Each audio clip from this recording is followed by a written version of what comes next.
So we are here to shoot our sunrise time lapse, and it's a beautiful landscape, and it's around 6 o'clock, and by 6:30 the sun would rise. So we have to set up everything now to get a proper sunrise time lapse. There are a lot of challenges shooting a sunrise time lapse because the exposure now and just after rising has a huge gap. So the exposure changes drastically in a small time span, and you can't do a manual time lapse here. Here you need the support of the camera to adjust your exposure automatically. So what we are using here is an aperture priority mode. What camera does is, camera keeps a constant aperture and changes the shutter speed based on the exposure change that happens. So right now in my camera, I'm keeping my aperture as 6.3 and the base ISO, that is 160 in this camera, and currently the shutter speed is 125. So in some time, this obviously will increase to a higher shutter speed. So we wanted to keep even the shutter speed the smallest possible.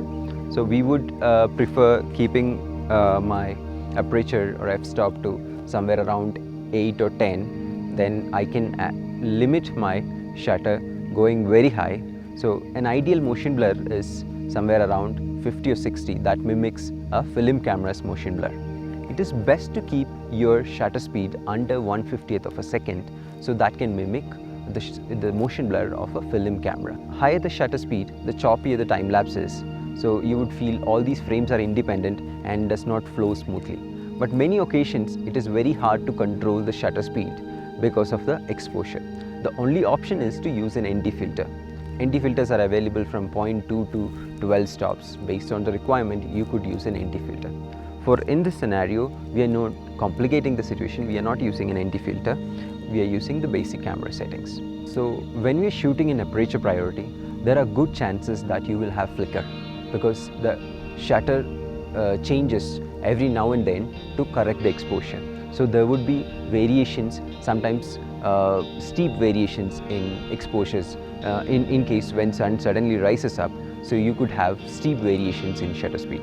So that is where we would use LR time lapse and Lightroom to smoothen these curves and get an even time lapse. To achieve this ramping effect, or if you wanted to change shutter speed on the go, you could use an intervalometer. There are intervalometers capable of changing exposure on the fly. So you can either use an aperture priority mode, or you could change your exposure using an intervalometer. Or even you could do, there are people who manually changes the exposure in the camera. Only thing is the camera has to be steady. It shouldn't move. If you have a very rock steady tripod, you could even manually change your exposure based on the exposure change that you see. For me, aperture priority mode works.